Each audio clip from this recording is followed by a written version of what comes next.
Speaking in Mumbai, Roth questioned whom Mamata Banerjee should criticize, if not the BJP, pointing out that both West Bengal and Delhi are under BJP's governance. He described the assault on Abhishek Banerjee, a young popular Trinamool leader and sitting MP, as government-sponsored violence. Roth alleged that BJP-backed goons pelted stones at Banerjee after the elections, warning that such incidents mark a disturbing shift in political culture. Appealing directly to Prime Minister Narendra Modi, Home Minister Amit Shah, the state chief ministers, Roth said these attacks, now seen in Assam and West Bengal, could have severe consequences for democracy if left unchecked. कल जिस तरीके से अभिषेक बनर्जी पर हमला हुआ, Mamata Banerjee BJP की आलोचना करेगी। आलोचना बीजेपी की नहीं करेगी तो किसकी करेगी? पश्चिम बंगाल में किसकी सरकार चल रही है? दिल्ली में किसकी सरकार चल रही है?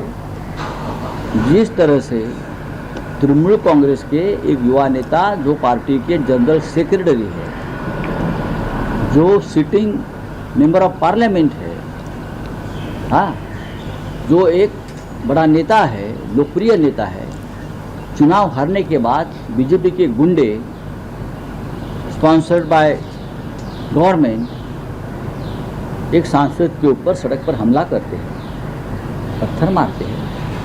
ये कौन सा संस्कार और संस्कृति आप इस देश के राजनीति में लाना चाहते हो मिस्टर मोदी जी और अमित शाह जी, और वहाँ के मुख्यमंत्री से मेरा आह्वान है।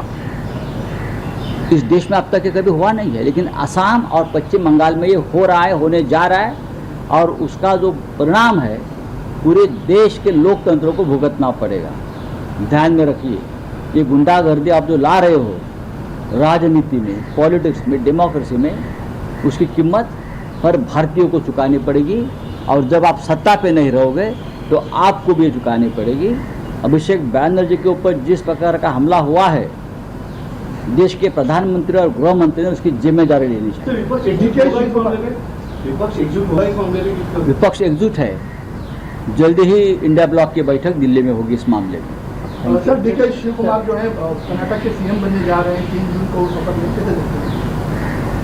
हाँ, कल ही वेणुगोपाल जी का फ़ोन आया था उद्धव जी को, मैं भी उनके साथ बैठा था, उस बारे में जानकारी दी, और जिस तरह से बहुत ही शांततापूर्ण ढंग से रिस्पेक्टफुली सत्ता परिवर्तन हुआ है कर्नाटक में, मैंने पहले भी वरिष्ठ नेता सिद्धरामैया जी, उनका स्वागत किया है कि ऐसे नेता बहुत कम है इस देश में जो हाईकमांड का आदेश का पालन करते हैं, पार्टी आदेश का पालन करते हैं। तो अच्छी बात है कि नया नेतृत्व कर्नाटक को मिल रहा है। Thank you very much. कल जिस तरीके से अभिषेक बनर्जी पर हमला हुआ, ममता